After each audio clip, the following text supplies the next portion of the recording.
ಸ್ನೇಹಿತರೆ ನಮಸ್ಕಾರ. ನಾನು ಶ್ರೀಪತಿ ಹೆಗಡೆ ಹಕ್ಕಲಾಡಿ. ನನ್ನೆಲ್ಲ ಮೀಡಿಯಾ ಫೋಕಸ್ ವೀಕ್ಷಕ ಮಿತ್ರರಿಗೆ ಸ್ವಾಗತ.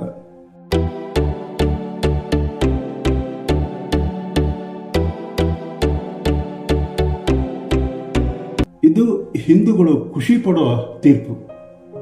ಸುಪ್ರೀಂ ಕೋರ್ಟ್ ಏನು ತೀರ್ಪು ಕೊಟ್ಟಿದೆಯೋ ಅಂತದ್ದೇ ತೀರ್ಪಿಗೆ ಹೋಲಿಕೆಯಾಗುವ ಕನ್ನಡ ಸಿನಿಮಾ ಒಂದು 1976-77ರಲ್ಲಿ ತೆರೆಗೆ ಬಂದಿತ್ತು. ದೇವರ ದುಡ್ಡು ನಾಟಕೀಯ ಹಾಸ್ಯ ಸಿನಿಮಾ. ದೇವರ ಮೇಲಿನ ಭಕ್ತಿ, ಹಣದ ಮೇಲಿನ ನಂಬಿಕೆ ನಡುವಿನ ಸಂಘರ್ಷ ಸಿನಿಮಾ ಕಥೆ. ಚಿತ್ರದಲ್ಲಿ ನಾಯಕಿ ಅಭಿನಯ ಶಾರದೆ ಜಯಂತಿ ಅಂಬುಜ ಹೆಸರಿನ ಶ್ರೀಕೃಷ್ಣನ ಮಹಾನ್ ಭಕ್ತೆ. ಆಕೆಯ ಪತಿ ಮಾಧು ಅಂದರೆ ಹೀರೋ ರಾಜೇಶ್ ಹಣದಿಂದ ಎಲ್ಲವೂ ಎನ್ನುವ ಮನೋಭಾವದ ನಾಸ್ತಿಕ ವ್ಯಕ್ತಿ. ಸಿಂಪಲ್ ಆಗಿ ಹೇಳಬೇಕು ಅಂತಾದರೆ ಹಣದ ಹಿಂದೆ ಹೊರಟವ. ಅಂಬುಜ ದೇವರಿಗೆ ಅರ್ಪಿಸಲು ಮನೆಯ ಪೂಜಾ ಕೊಠಡಿಯಲ್ಲಿ ಹುಂಡಿಟ್ಟು ಹಣ ಕೂಡಿರಿಸ್ತಾಳೆ. ದೇವಸ್ಥಾನಕ್ಕೆ ಹೋದಾಗ ನಾವು ಹುಂಡಿಗೆ ಹಣ ಹಾಕಲ್ವಾ, ಹಾಗೆ. ಆದರೆ ಮಾದ ಒಂದು ದಿನ ಹೆಂಡತಿಯೆಲ್ಲ ಹೊರಗಡೆ ಹೋದಾಗ ಆಕೆಗೆ ಗೊತ್ತಿಲ್ಲದ ಹಾಗೆ ಹುಂಡಿ ಒಡೆದು ಹಣ ಕದಿಯೋದು ಕತೆ ತಿರುವು. ಮಾಧವ್ ದೇವರ ಹಣ ಕದ್ದ ನಂತರ ಲಾರ್ಡ್ ಕೃಷ್ಣ ತಕ್ಕ ಪಾಠ ಕಲಿಸಲು ಸಿನಿಮಾದಲ್ಲಿ ಶ್ರೀನಾಥ್ ಕೃಷ್ಣನ ಪಾತ್ರಧಾರೆ ಎಲ್ಲ ಬರುತ್ತಾರೆ. ನಂತರ ನಡೆಯುವ ಘಟನೆ ಹಣಕ್ಕಿಂತ ಭಕ್ತಿಯ ದೊಡ್ಡದು ಎಂದು ತೋರಿಸುತ್ತೆ. ಕದ್ದ ಹಣವೂ ವಸೂಲಾಗುತ್ತೆ. ಅದೇ ಕನ್ನಡ ಸಿನಿಮಾದಲ್ಲಿ ಕಲಿಯುಗ ಕಣ್ಣನಂತ ರಿಮೇಕ್ ಸಹಿತ ಆಗಿದೆ. ಹೌದು ಗೆಳೆಯರೆ, ಸುಪ್ರೀಂ ಕೋರ್ಟ್ ಇತ್ತೀಚೆಗೆ ಮಹತ್ವದ ತೀರ್ಪ ಅಂದರೆ ದೇವಾಲಯದ ಹಣ ಆಸ್ತಿ ಮಾಲೀಕ ದೇವರೇ ಹೊರತು ಅರ್ಚಕ, ಅಧಿಕಾರಿ, ಸರ್ಕಾರ ಅಲ್ಲ ಎಂದು ಸ್ಪಷ್ಟಪಡಿಸಿದೆ. ಹೈಕೋರ್ಟ್ ತೀರ್ಪಿಗೂ ದೇವರ ದುಡ್ಡು ಸಿನಿಮಾಕ್ಕೂ ಹೋಲಿಕೆ ಇದೆ. ಮನೆಯಲ್ಲಿ ದೇವರಿಗಾಗಿ ದುಡ್ಡು ಕೂಡಿಟ್ಟ ಹಣ ಕೃಷ್ಣನಿಗೆ ಸಲ್ಲಬೇಕು ಎನ್ನುವುದು ಪತ್ನಿ ಅಂಬುಜವಾದವಾದರೆ, ಕಷ್ಟಕ್ಕೆ ದೇವರ ದುಡ್ಡು ಬಳಸಿರೋ ತಪ್ಪೇನು ಪತಿ ಮಾಧು ಸಮರ್ಥನೆ. ಕೋರ್ಟ್ ತೀರ್ಪಿಗೂ ಸಿನಿಮಾ ಕಥೆಗೂ ಎತ್ತಿನ ಸಂಬಂಧ ಅಂದ್ಕೊಂಡ್ರ ಸುಪ್ರೀಂ ಕೋರ್ಟ್ ದೇವಸ್ಥಾನ ಹಣ ದೇವಾಲಯ ಅಭಿವೃದ್ಧಿ, ದೇವಸ್ಥಾನ ಕಾರ್ಯ ಹಾಗೂ ಭಕ್ತರ ಸೌಕರ್ಯಕ್ಕೆ ಮಾತ್ರ ಬಳಸಬೇಕು ಅಂತ ಹೇಳಿದೆ. ಆ ಸಿನಿಮಾದಲ್ಲಿ ನಾಯಕಿ ಹುಂಡಿಗೆ ಹಾಕಿದ ಹಣ ಇದೆಯಲ್ಲ, ಅದು ಕೃಷ್ಣನಿಗೆ ಸಲ್ಲಬೇಕು, ಅವನೇ ಅದರ ಓನರ್. ದೇವಸ್ಥಾನ ದುಡ್ಡು ಸಹಕಾರಿ ಬ್ಯಾಂಕ್, ಅನ್ಯ ಉದ್ದೇಶ ಕಲ್ಯಾಣ ಮಂಟಪ ನಿರ್ಮಾಣಕ್ಕೆ ಬಳಸಬಾರದು ಅಂತ ಸುಪ್ರೀಂ ಕೋರ್ಟ್ ಆದೇಶ. ದೇವಾಲಯದ ಆಸ್ತಿ ಹಣಕ್ಕೆ ದೇವರೇ ಮಾಲೀಕ.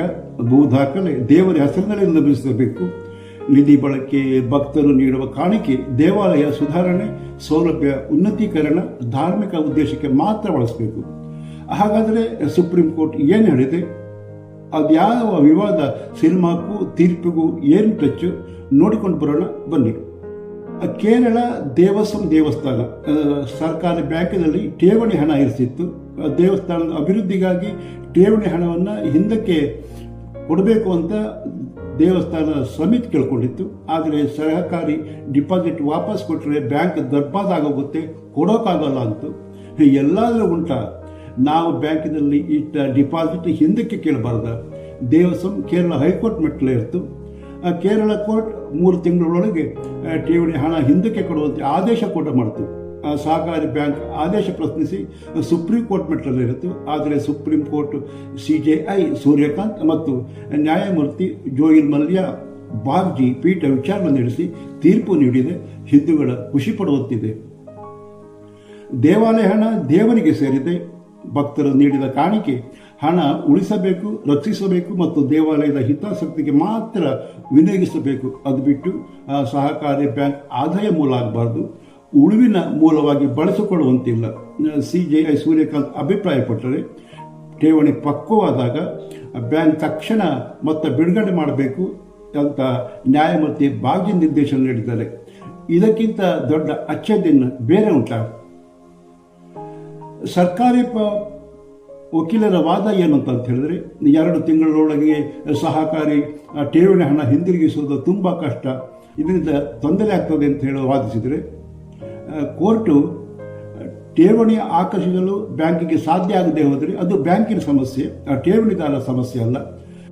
ದೇವಸ್ಥಾನ ಠೇವಣಿ ಹಣ ಹಿಂದಿರುಗಿಸುವಂತೆ ಆಗಸ್ಟ್ನಲ್ಲಿ ಕೇರಳ ಕೋರ್ಟ್ ವಿಭಾಗೀಯ ಪೀಠ ನೀಡಿದ ತೀರ್ಪು ಪ್ರಶ್ನಿಸಿ Mananthavady co operative urban society limited ಮತ್ತು Tiruvelli service co operative bank limited supreme ಕೋರ್ಟ್ಗೆ ಮೊರೆ ಹೋದ ಸಹಕಾರಿ ಬ್ಯಾಂಕ್.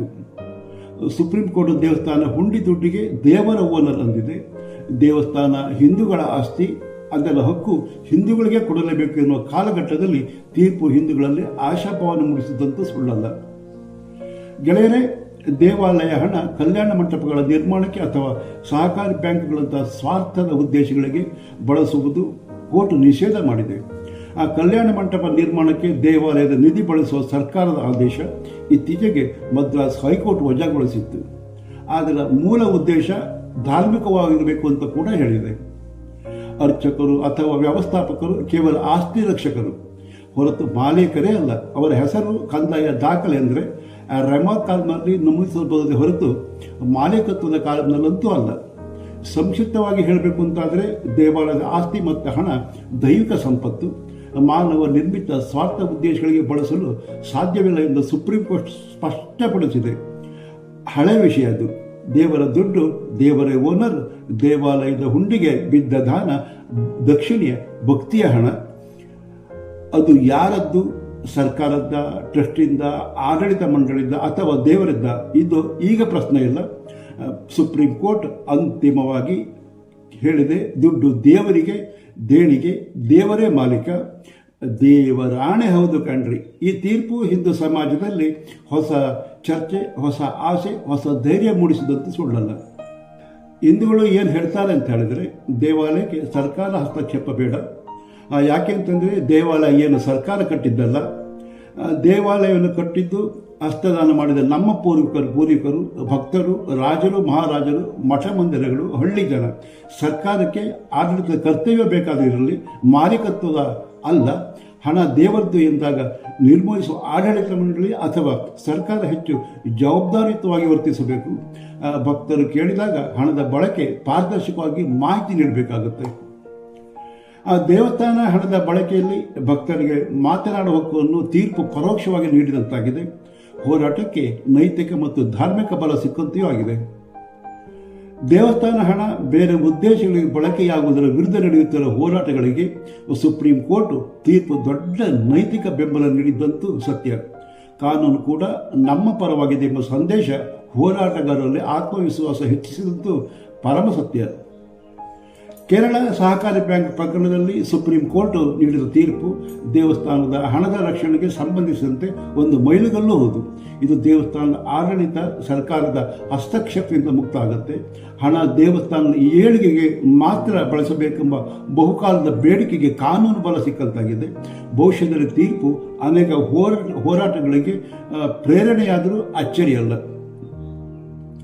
ದೇವಸ್ಥಾನ ಟ್ರಸ್ಟಿ, ಆಡಳಿತ ಮಂಡಳಿ ಅಥವಾ ದೇವಸ್ಥಾನ ಬೋರ್ಡ್ ಕೇವಲ ಆಸ್ತಿ ಕಸ್ಟೋಡಿಯನ್ಸ್ ಮಾತ್ರ. ದೇವರ ಆಸ್ತಿ ರಕ್ಷಿಸುವುದು ಮತ್ತು ದೇವಸ್ಥಾನದ ಉದ್ದೇಶಗಳಿಗಾಗಿ ಬಳಸುವುದು ಅವರ ಕರ್ತವ್ಯ. ಹಣ ವಾಪಸ್ ನೀಡಿದರೆ ಬ್ಯಾಂಕ್ ನಷ್ಟವಾಗುತ್ತದೆ ಎಂಬ ಸಹಕಾರಿ ಬ್ಯಾಂಕ್ ವಾದ ನ್ಯಾಯಾಲಯ ಒಪ್ಪೋದಿಲ್ಲ.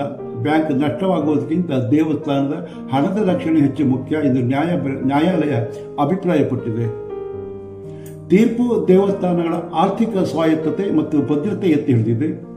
ಸಹಕಾರಿ ಬ್ಯಾಂಕ್ಗಳಲ್ಲಿ ಹಣ ಇಡುವುದು ಸುರಕ್ಷಿತವಲ್ಲ ಅಂತ ಕಂಡು ಬಂದರೆ ಆ ಹಣ ರಾಷ್ಟ್ರೀಕೃತ ಬ್ಯಾಂಕ್ ಅಥವಾ ಸುರಕ್ಷಿತ ಸ್ಥಳಗಳಿಗೆ ವರ್ಗಾಯಿಸುವ ಹಕ್ಕು ದೇವಸ್ಥಾನದ ಆಡಳಿತಕ್ಕೆ ಇದೆ ಎಂದು ನ್ಯಾಯಾಲಯ ಸ್ಪಷ್ಟವಾಗಿ ಹೇಳಿದೆ. ಇದರಿಂದಾಗಿ ದೇಶದಾದ್ಯಂತ ಇರುವ ದೇವಸ್ಥಾನದ ಆಸ್ತಿ ಮತ್ತು ಹಣದ ದುರುಪಯೋಗ ತಡೆಯಲು ಮತ್ತು ಅವುಗಳ ಸುರಕ್ಷಿತ ನಿರ್ವಹಣೆಗೆ ತೀರ್ಪು ಬಲವಾದ ಕಾನೂನು ಆಧಾರ ಒದಗಿಸಿದೆ.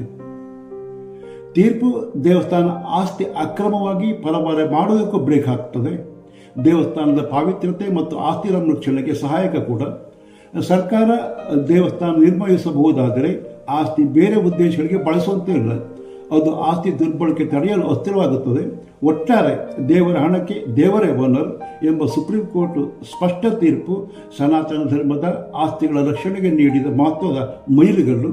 ಆಸ್ತಿ ಕಾಯುವ ಜವಾಬ್ದಾರಿ ಮನುಷ್ಯನದ್ದೇ ಹೊರತು ಅದರ ಒಡೆತನ ಮಾತ್ರ ಪರಮಾತ್ಮನದ್ದು. ಇನ್ನು ಭಾರತದಾದ್ಯಂತ ಇರುವ ಎಲ್ಲ ದೇವಸ್ಥಾನಗಳ ಒಟ್ಟು ಆದಾಯ ನಿಖರ ಅಂಕೆ ಸಿಗುವುದಿಲ್ಲ. ಆದರೆ ತಿರುಪತಿ ವೆಂಕಟೇಶ್ವರ ದೇವಸ್ಥಾನ, ತಿರುವನಂತಪುರ ಅನಂತ ಪದ್ಮನಾಭ ದೇವಸ್ಥಾನ ಭಾರತದ ಅತ್ಯಂತ ಶ್ರೀಮಂತ ಈ ದೇವಸ್ಥಾನ ವಾರ್ಷಿಕ 100 ಕೋಟಿ ಆದಾಯ ಗಳಿಸುತ್ತೆ. ಜೊತೆಗೆ ಕರ್ನಾಟಕದ ಕುಕ್ಕೆ ಸುಬ್ರಹ್ಮಣ್ಯ, ಸವದತ್ತಿ ರೇಣುಕಾ ಯಲ್ಲಮ್ಮ, ನಂಜನಗೂಡು ಶ್ರೀಕಂಠೇಶ್ವರ ಮುಂತಾದ ದೇವಾಲಯ ಮಿಲಿಯನ್ ಗಟ್ಟಲೆ ಆದಾಯ ಗಳಿಸುತ್ತೆ. ತಿರುಪತಿ ವೆಂಕಟೇಶ್ವರ ದೇವಸ್ಥಾನ ವಾರ್ಷಿಕ 600+ ಕೋಟಿ ಆದಾಯ ಗಳಿಸಿದರೆ, ಶ್ರೀ ಅನಂತ ಪದ್ಮನಾಭ ದೇವಸ್ಥಾನ ಭಾರತದ ಅತ್ಯಂತ ಶ್ರೀಮಂತ ದೇವಸ್ಥಾನ. $1 ಟ್ರಿಲಿಯನ್ ಮೌಲ್ಯದ ಸಂಪತ್ತು ಈ ದೇವಸ್ಥಾನದಲ್ಲಿದೆ ಅಂತ ಅಂದಾಜಿಸಲಾಗಿದೆ. ಕುಕ್ಕೆ ಸುಬ್ರಹ್ಮಣ್ಯ ದೇವಸ್ಥಾನ 146.01 ಕೋಟಿ ಆದಾಯ. ಕೊಲ್ಲೂರು ಶ್ರೀ ಮೂಕಾಂಬಿಕಾ ದೇವಸ್ಥಾನ 68.23 ಕೋಟಿ ಆದಾಯ. ನಂಜನಗೂಡು ಶ್ರೀ ವೆಂಕಟೇಶ್ವರ ದೇವಸ್ಥಾನ 26.71 ಕೋಟಿ ಆದಾಯ. ಸವದತ್ತಿ ರೇಣುಕಾ ಯಲ್ಲಮ್ಮ ದೇವಸ್ಥಾನ 22.52 ಕೋಟಿ ಆದಾಯ ಗಳಿಸಿದರೆ, ಕರ್ನಾಟಕ ಮುಜರಾಯಿ ದೇವಸ್ಥಾನ 2023-24ರಲ್ಲಿ 1000 ಕೋಟಿಗಿಂತ ಹೆಚ್ಚು ಆದಾಯ ಗಳಿಸಿದೆ. ಭಾರತದಲ್ಲಿ 20 ಲಕ್ಷಕ್ಕೂ ಮಿಕ್ಕಿ ದೇವಾಲಯ ಇದೆ ಎಂದು ಅಂದಾಜಿಸಲಾಗಿದೆ. 2022ರ ಮಾಹಿತಿಯಂತೆ ಸುಮಾರು 6.48 ಲಕ್ಷಕ್ಕೂ ಹೆಚ್ಚು ಹಿಂದೂ ದೇವಾಲಯ ದಾಖಲಾಗಿದೆ. ಕ್ರಿಯಾತ್ಮಕ ಅಧಿಕೃತ ದೇವಾಲಯ ಸುಮಾರು 9 ಲಕ್ಷ ದೇವಾಲಯ ಸಂಘಟ ನಿರ್ವಹಣೆ ಹೊಂದಿದೆ. ಇವುಗಳಲ್ಲಿ 4 ಲಕ್ಷ ರಾಜ್ಯ ಸರ್ಕಾರಗಳ ಅಧೀನದಲ್ಲಿದೆ ಮತ್ತು ಉಳಿದವು ಖಾಸಗಿ ಟ್ರಸ್ಟ್ ನಿರ್ವಹಿಸ್ತಾ ಇದೆ. ತಮಿಳುನಾಡು ಅತಿ ಹೆಚ್ಚು ದೇವಾಲಯ ಹೊಂದಿದ ಸುಮಾರು 79.154 ದೇವಾಲಯವಿದ್ದು, ಅವುಗಳಲ್ಲಿ 38.658 ದೇವಾಲಯ ರಾಜ್ಯ ಸರ್ಕಾರ, ಹಿಂದೂ ಧಾರ್ಮಿಕ ಮತ್ತು ದತ್ತಿ ಇಲಾಖೆ ನಿಯಂತ್ರಣದಲ್ಲಿದೆ. ಕರ್ನಾಟಕ 66.465 ದೇವಾಲಯವಿದ್ದು 3ನೇ ಸ್ಥಾನದಲ್ಲಿದೆ. ಭಾರತದ ಭೂಮಿ ಪವಿತ್ರವೆಂದು ಪರಿಗಣಿಸಲ್ಪಟ್ಟಿದ್ದರಿಂದ ಪ್ರತಿ ಪಟ್ಟಣ ಅಥವಾ ಗ್ರಾಮಗಳಲ್ಲಿ ಒಂದಲ್ಲ ಒಂದು ದೇವಾಲಯ ಇರೋದರಿಂದ ಒಟ್ಟು ಸಂಖ್ಯೆ ಬಹಳ ದೊಡ್ಡದಾಗಿರೋದಂತ ಹೌದು. ಕೋಟಿಗಟ್ಟಲೆ ಆದಾಯವಿದೆ, ಆದರೆ ದೇವಸ್ಥಾನಗಳ ಮೂಲ ಸೌಕರ್ಯ ಅಭಿವೃದ್ಧಿಗೆ ಸರ್ಕಾರ ಗಮನ ಹರಿಸುತ್ತಿಲ್ಲ ಎಂಬ ದೂರು ಇಂದು ನಿನ್ನೆಯದಲ್ಲ, ಅದು ಹಿಂದಿನಿಂದಲೇ ನಡ್ಕೊಂಡು ಬರ್ತಾನೆ ಇದೆ.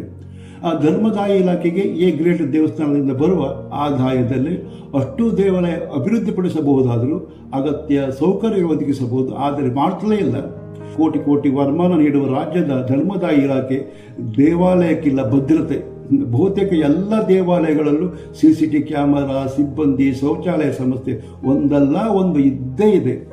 ದೇವಾಲಯದ 60%ಕ್ಕೂ ಹೆಚ್ಚು ಆದಾಯ ಮೂಲ ಸೌಕರ್ಯಕ್ಕೆ ಮೀಸಲು ಎಂದು ಹೇಳಿದರು. ಜನರಿಗೆ ಮಾತ್ರ ಸೌಲಭ್ಯ ಇಲ್ಲ. ಯಾರ್ದ ದುಡ್ಡು ಎಲ್ಲಮ್ಮನ ಜಾತ್ರೆ ಅಂತಾರಲ್ಲ, ಹಾಗೆ ದೇವರ ದುಡ್ಡು ಸರ್ಕಾರದ ದರ್ಬಾರ್.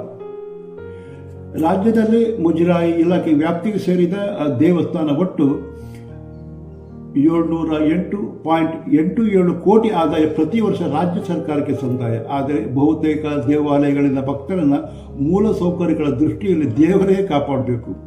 ಕೆಲವು ದೇವಾಲಯಗಳಲ್ಲಿ ಶೌಚಾಲಯ ಇಲ್ಲ, ವಾಹನ ವ್ಯವಸ್ಥೆ ಇಲ್ಲ, ಪಾರ್ಕಿಂಗ್ ವ್ಯವಸ್ಥೆ ಇಲ್ಲ, ಆನ್ಲೈನ್ ಸೇವೆ ಇಲ್ಲ.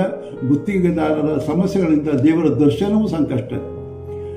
ಸರ್ಕಾರ ಎ ದರ್ಜೆ ದೇವಾಲಯಕ್ಕೆ 513.46 ಕೋಟಿ ಖರ್ಚು ಮಾಡಿದ್ದರೆ, ಎ ಗ್ರೇಡ್ ದೇವಾಲಯಕ್ಕೆ 29.79 ಕೋಟಿ ಖರ್ಚು ಮಾಡಲಾಗಿದೆ ಎಂಬ ಲೆಕ್ಕ ಮುಜರಾಯಿ ಇಲಾಖೆ ನೀಡಿದೆ. ಆದರೆ ಮೂಲ ಸೌಕರ್ಯ ಒದಗಿಸುವ ಬಗ್ಗೆ ಮಾಹಿತಿ ನೀಡಿಲ್ಲ. ಆದಾಯದ ಬಗ್ಗೆ ಮೇಲ್ಮನೆಗೆ ಮಾತ್ರ ಮಾಹಿತಿ ನೀಡಿರುವ ಮುಜರಾಯಿ ಇಲಾಖೆ ಖರ್ಚಿನ ಬಗ್ಗೆ ಕೆಳಮನೆಗೆ ಮಾಹಿತಿ ನೀಡಿದೆ. ಆದಾಯ ಮೇಲ್ಮನೆಗೆ, ಖರ್ಚು ಕೆಳಮನೆಗೆ. ಇದೆಂಥ ವಿಪರ್ಯಾಸ ರೀ! ದೇವಾಲಯದ ಆದಾಯದಲ್ಲಿ 60%ಕ್ಕೂ ಹೆಚ್ಚಿನ ಪ್ರಮಾಣ ದೇವಾಲಯದ ಅಭಿವೃದ್ಧಿಗೆ ಬಳಸಿರುವುದಾಗಿ ಸರ್ಕಾರ ಹೇಳಿದರು. ಉಳಿದ 40% ಯಾವುದಕ್ಕೆ ಖರ್ಚಾಗುತ್ತೆ ಅನ್ನೋ ಲೆಕ್ಕ ಇಲ್ಲ. ಏಕರೇಟ್ ದೇವಾಲಯಗಳಲ್ಲಿ ಆ ಸೇವೆಗೆ ಸರ್ವರ್ ಸಮಸ್ಯೆ. ಅತಿ ಹೆಚ್ಚು ಆದಾಯ ನೀಡುವ ಕುಕ್ಕೆ ಸುಬ್ರಹ್ಮಣ್ಯದಲ್ಲಿ ಪಾರ್ಕಿಂಗ್ ಸಮಸ್ಯೆ. 5 ಕೋಟಿಗೂ ಹೆಚ್ಚು ಆದಾಯ ನೀಡುವ ಹಳೆ ಮೈಸೂರು ವಿಭಾಗದ ಶಕ್ತಿ ದೇವತೆ ಕಬ್ಬಾಳಮ್ಮನ ದೇವಾಲಯ ಕಾಮಗಾರಿ 6 ವರ್ಷವಾದರೂ ಆಮೆವೇಗ. ದಾಸೋಹ ಭವನ ಆಡಳಿತ ಕಚೇರಿ ನಿರ್ಮಾಣ ಹಂತದಲ್ಲಿ ಇನ್ನೂ ಇದೆ. ಕೋಟಿಗಟ್ಟಲೆ ಆದಾಯ ನೀಡುವ ದೇವಾಲಯ ಸೂಕ್ತ ನಿರ್ವಹಣೆ, ಸಿಬ್ಬಂದಿ ನೇಮಕ, ಭಕ್ತರಿಗೆ ಯಾತ್ರೆ ನಿವಾಸ, ಶೌಚಾಲಯಗಳ ಸಮಸ್ಯೆ, ಮಧ್ಯವರ್ತಿಗಳ ಹಾವಳಿ, CCTV ಸೂಕ್ತ ಭದ್ರತಾ ಸಮಸ್ಯೆ ತಾಂಡವಾಡುವುದಂತೂ ನಿತ್ಯ ನೋಡುವಂಥ ವಿಷಯ. ಕೆಲವು ದೇವಾಲಯಗಳು ಹರಕೆಗಳಿಗೆ ಹೆಸರು ಮಾಡಿದರೆ, ಇನ್ನು ಕೆಲವು ದೇವಾಲಯಗಳ ಮದುವೆ ಅಥವಾ ಶುಭ ಸಮಾರಂಭಗಳಿಗೆ ಹೆಸರುವಾಸಿ. ಆದರೆ ಇಂತಹ ದೇವಾಲಯಗಳಿಗೆ ವ್ಯವಸ್ಥೆಗಳೇ ಇಲ್ಲ. ಖಾಸಗಿ ದೇವಾಲಯಕ್ಕೆ ಮನೆ, ದೇವಾಲಯಗಳ ಆದಾಯಕ್ಕೆ ಕನ್ನ. ಆಡಳಿತ ಮಂಡಳಿ, ಸರ್ಕಾರವೇ ಇಂತಹ ಸೌಲಭ್ಯ ತೆರೆದರೆ ಇನ್ನೊಂದಿಷ್ಟು ಕೋಟಿ ರಾಜ್ಯ ಸರ್ಕಾರದ ಪಕ್ಕಕ್ಕೆ ಸೇರಲಿದೆ. ಇಲ್ಲಿ ಮತ್ತೆ ದೇವರ ದುಡ್ಡು ಸಿನಿಮಾ ನೆನಪಿಗೆ ಬರುತ್ತೆ. ಜಯಂತಿ ಹೇಳಿದ ಮಾತು ಅದು ದೇವರದ್ದು, ನೀನು ಅದನ್ನು ತೆಗೆದುಕೊಳ್ಳೋ ಹಕ್ಕಿಲ್ಲ. ಹುಂಡಿ ದುಡ್ಡು ದೇವಾಲಯದ್ದೇ, ಸರ್ಕಾರವು ಅದಕ್ಕೆ ಮಾಲೀಕ ಅಲ್ಲ.